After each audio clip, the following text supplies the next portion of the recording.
Salut et bienvenue pour le dernier Face à Pierrot de cette année 2024. La première question,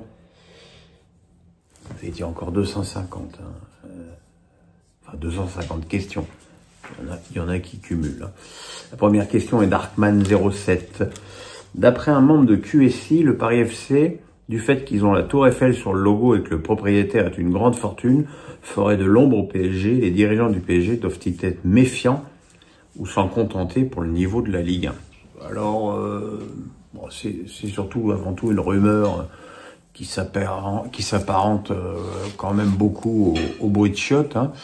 Je suis pas certain que le PSG, surtout en l'état actuel, et à s'inquiéter de l'arrivée du PFC en Ligue 1. Au contraire, je pense que un club costaud de plus ne peut être qu'une bonne nouvelle pour l'intérêt de la Ligue 1, et donc les droits TV, et donc l'intérêt du championnat, et donc la qualité de l'opposition, pour pas que le PSG se retrouve comme deux ronds de flanc et qui tombe contre une bonne équipe européenne. Donc je suis pas certain en soi que ce soit une mauvaise nouvelle pour le PSG. Alors pour le reste, qui est la Tour Eiffel sur le logo, c'est un club de Paris, donc je veux dire, il pourrait y avoir 12 clubs de Paris, les 12 seraient habilités à avoir la Tour Eiffel sur le logo, puisque la Tour Eiffel est le monument numéro 1 de la capitale. Je suis convaincu que la famille Arnaud n'investira jamais l'argent que les Qataris ont investi dans le PSG,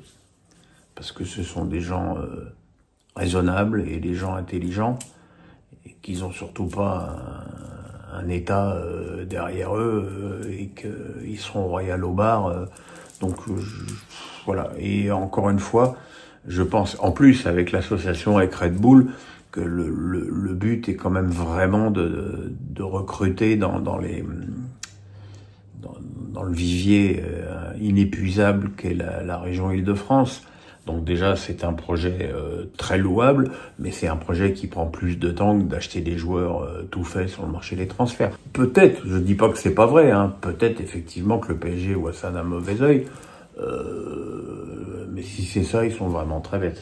Alex Nissa du 06 me dit: on va bientôt basculer en 2025, quels sont tes 3 vœux pour la saison 2025 de tennis à venir? Qu'Alcaraz performe sur tous les tournois qu'il va disputer, parce que au-delà du fait que ce soit mon joueur préféré depuis la retraite de Roger, je pense qu'il a un rôle incroyable à jouer dans l'intérêt que les gens ont pour le tennis, parce que si les clés du tennis mondial sont dans les mains de Sinner, permettez-moi de vous dire qu'on est un peu dans la merde, parce que Sinner, il est très très fort, la question n'est pas là, mais bon, il a le charisme d'un bulot, son jeu, c'est une machine lance-balle, voilà, il n'y a aucune émotion, d'ailleurs il ne transmet aucune émotion, alors qu'Alcaraz, il a ce côté friable qu'avait Roger, et il a ce côté flamboyant, et le tennis a grand besoin d'un Alcaraz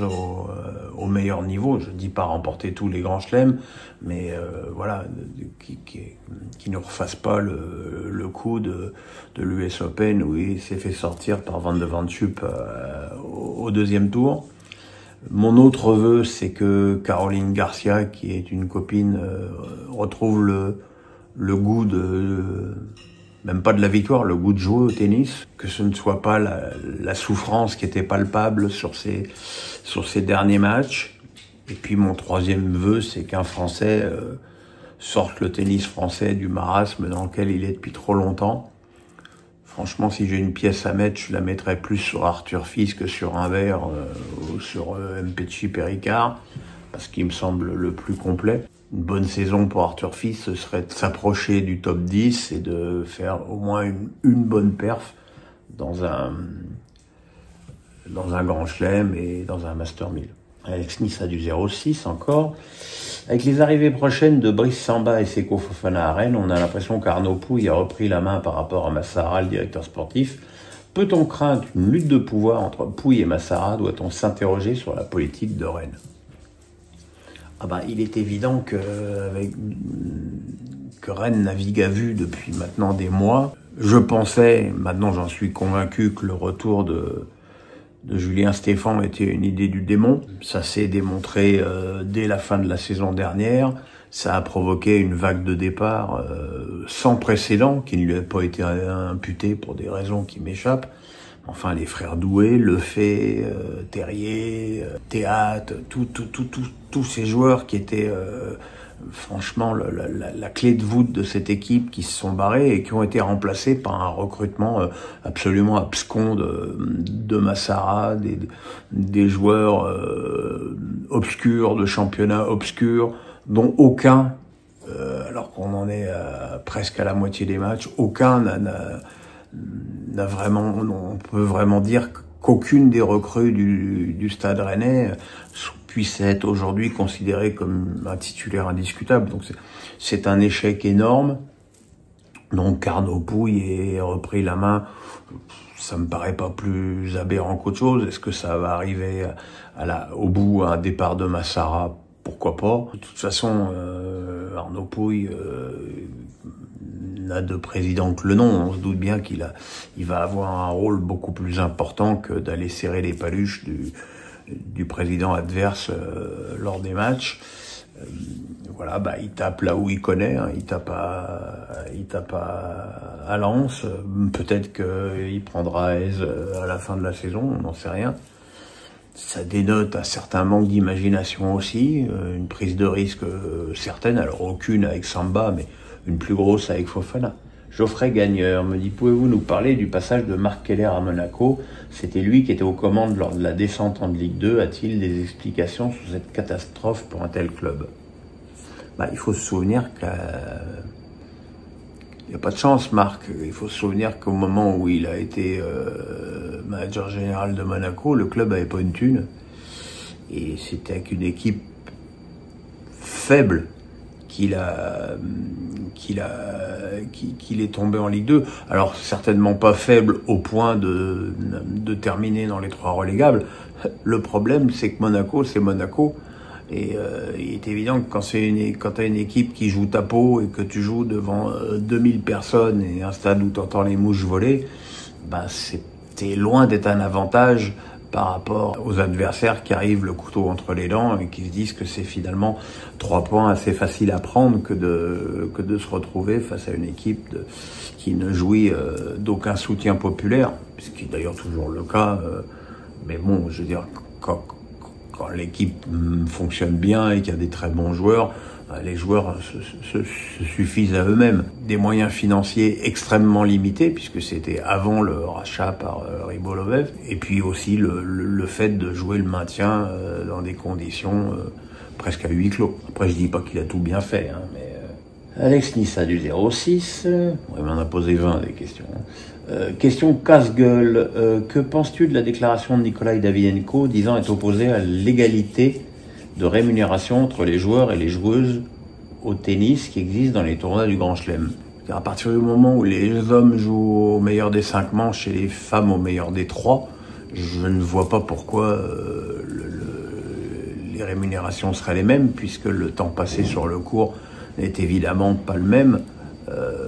Quand on voit, sur le dernier Roland-Garros, la promenade de santé de Swiatek, mis à part contre Osaka, et le long voyage qu'a nécessité la victoire d'Alcaraz, c'est un petit peu fort de nouilles de voir les deux prendre le même pognon. Ceci dit, c'est pas non plus une gravité folle, hein, tant mieux pour les filles, mais autant sur les tournois, les autres tournois où tout le monde joue au meilleur des 3 manches, oui, voilà, qu'il y ait une égalité au niveau des rémunérations, ça me paraît normal. Au niveau des tournois du Grand Chelem, je suis un petit peu plus dubitatif. Anatole du 49 me dit, quels sont vos vœux pour le football français ou en général pour 2025? Écoute, comme le président de la République, je ferai une vidéo de vœux le 1er janvier, histoire de faire une petite vidéo pour lancer cette année 2025 qui va reprendre dès le week-end prochain. Sinon, donc, je vais pas évidemment déflorer cette vidéo. Donc, voilà, vous verrez le 1er janvier. Vince me dit, y a-t-il des clubs de Ligue 1 en très grand danger financièrement Quels sont ces clubs? Serait-il possible que ces clubs ne finissent pas le championnat? Alors qu'ils ne finissent pas le championnat, non, puisque là la DNCG a tranché. Et que les clubs, le seul club qui soit rétrogradé à titre conservatoire en Ligue 2, c'est Lyon. Sinon, les autres, on voit que même Montpellier n'a pas été inquiété. Mais enfin, si Montpellier n'a pas dépensé une thune, donc c'est un petit peu normal. Et je veux dire, de toute façon, il faut bien comprendre qu'avec la baisse des droits TV, le remboursement du CVC, les clubs sont tous au régime et ils doivent tous trouver des nouvelles solutions et des nouvelles ressources ou réduire la voilure en termes de salaire. Je pense que les conséquences de ça, on va le voir malheureusement dans 2-3 ans, lorsque les joueurs qui sont sous contrat jusqu'en 2027 ne vont pas renouveler et que leurs successeurs vont gagner 40, 50 voire 60% de moins. Et là, je pense qu'il va y avoir un effondrement de la qualité des joueurs parce que les joueurs qui pensent valoir des sommes que les clubs français ne seront pas en mesure de leur donner vont partir à l'étranger. Et je pense qu'il va y avoir un exode sans précédent de nos joueurs, à moins que d'ici là, il y ait une nouvelle solution qui soit trouvée au niveau des droits télé, ceux auxquels je ne crois malheureusement pas du tout en l'état actuel. Safet 44 me dit... L'actualité du foot m'ennuie, donc tu as une ou deux anecdotes sur la période 100% foot avec de sacrés clients comme Dominique Brimo et bien sûr Thierry Roland. Des anecdotes, j'en ai plein. On a Ribéry qui avait fait semblant de bloquer la porte du studio en la coinçant derrière. On a le regretté Pape Diouf qui nous a fait une sortie avec des éléphants et des papillons. Et une phrase totalement imbitable qui nous avait valu un fou rire. On avait l'autre regretté, Michel Hidalgo, qui nous avait fait toute une sortie sur un joueur de l'équipe de France qui ne jouait pas. Je crois que c'était très aigué de mémoire. Ouais, de toute façon, c'était une émission qui était vraiment sujette au rire. Et qu'est-ce qu'il y a? Qu'est-ce que tu veux? Qu'est-ce que tu veux? Est-ce que tu dis bonjour? Tu dis bonjour, bonjour, bonjour. Voilà, Edison aussi. C'est avec papa, c'est avec papa fait des vidéos là, hein. Et voilà, Magic, comme ça vous avez toute la famille. Voilà, et puis là, je sais pas si je peux la raconter. On était sur le plateau et à un moment donné, il y a un silence et on entend un paix mais monumental. Et tout le monde se tourne vers Thierry Roland, qui nous regarde et qui se redresse et qui fait « Ah mais c'est pas moi, c'est pas moi ». Voilà, c'était une émission incroyable, c'est très certainement l'émission de ma carrière que j'ai préféré faire.